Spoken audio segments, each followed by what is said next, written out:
Hello everyone and welcome back to my channel. Today we are going to talk about divided brain and its effect on epilepsy. मतलब what happens when brain is divided in half. तो आज की video जो है उसके अंदर हम brain के बारे में बात करेंगे, सेरेब्रल हेमिस्फीयर्स को डिस्कस करेंगे, कौन से एरिया का क्या फंक्शन है, इसके साथ साथ या कौन सा पार्ट जो है ब्रेन का वो किस किस को कंट्रोल करता है, और अगर डिवीजन हो जाए दोनों ब्रेन की यानी दोनों ब्रेन के पार्ट्स की, that is hemispheres, cerebral hemisphere, left hemisphere and right hemisphere, अगर डिवाइड हो जाएं तो उसके क्या इफ़ेक्ट्स होंगे, और इसके साथ साथ एपिलेप्सी के अंदर ये चीज़ जो है डिवीजन ऑफ द ब्रेन किस तरह हेल्प करती है. Let's start. हमने सेरेब्रल हेमिस्फीयर्स को आइडेंटिकली ही ट्रीट किया है और हमें यही लगता है कि लेफ़्ट हेमिस्फीयर और राइट हेमिस्फीयर्स जो हैं वो इक्विवेलेंट हैं. और जैसे कि हमें पता है कि लेफ़्ट हेमिस्फीयर जो है वो right side of the body को कंट्रोल करता है और राइट हेमिस्फीयर जो है वो left side of the body को कंट्रोल करता है. क्लोजर एग्जामिनेशन से रिवील किया है कि ब्रेन के कुछ पार्ट्स में एसिमेट्रीज हैं. ऑटोप्सीज़ के थ्रू मेजर किया गया कि लेफ़्ट हेमिस्फीयर जो है वो लार्जर है राइट हेमिस्फीयर से.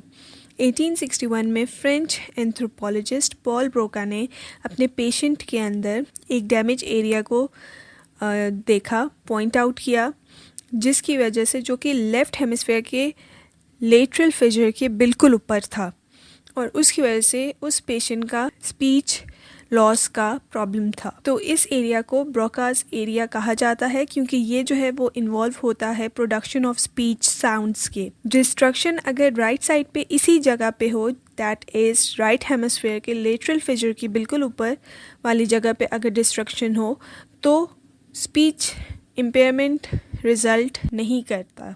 वो ब्रेन एरियाज जो इन्वॉल्व होते हैं understanding speech, ability to write और अंडरस्टैंडिंग रिटन वर्ड्स, वो यूजली लोकेटेड होते हैं लेफ़्ट हेमिस्फीयर में.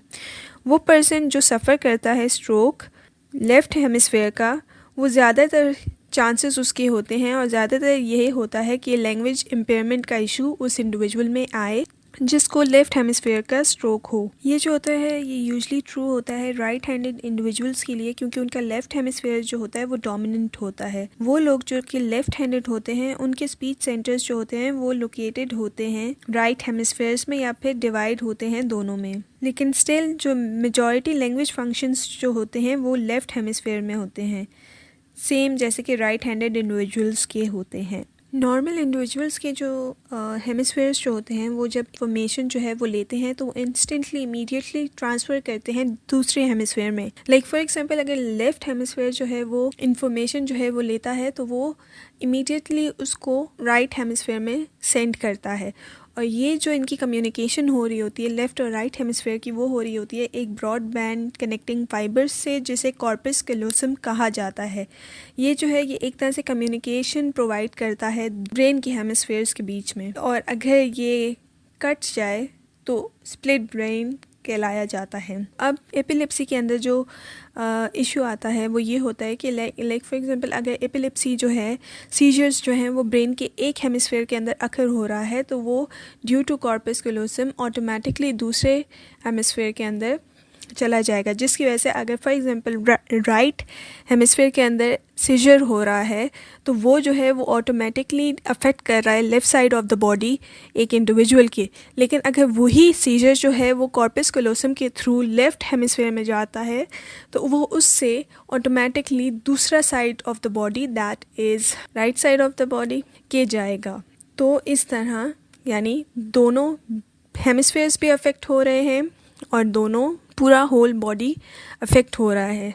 तो इसलिए न्यूरोसर्जन्स ने इसका ट्रीटमेंट इस तरह निकाला है कि वो सर्जिकली दोनों ब्रेन्स को डिवाइड कर देते हैं, जिसकी वजह से अगर सीजर राइट हेमिस्फीयर में हो रहा है तो वो लेफ़्ट हेमिस्फीयर में ट्रांसफ़र नहीं होगा.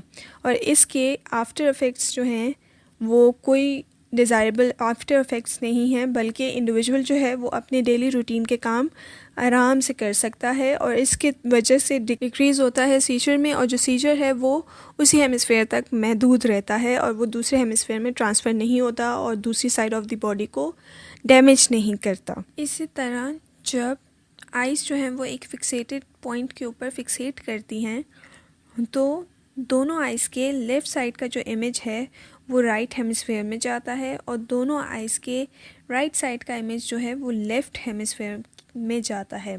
तो इस तरह एक नॉर्मल ब्रेन के अंदर जो है जब ये विजुअल फील्ड के थ्रू स्टिमुलाई एंटर करता है एक हेमिस्फेयर में तो वो रैपिडली कम्युनिकेट कर दिया जाता है दूसरे हेमिस्फेयर में थ्रू कॉर्पस कोलोसम, ताकि ब्रेन जो है वो फंक्शन करे एज अ यूनिट।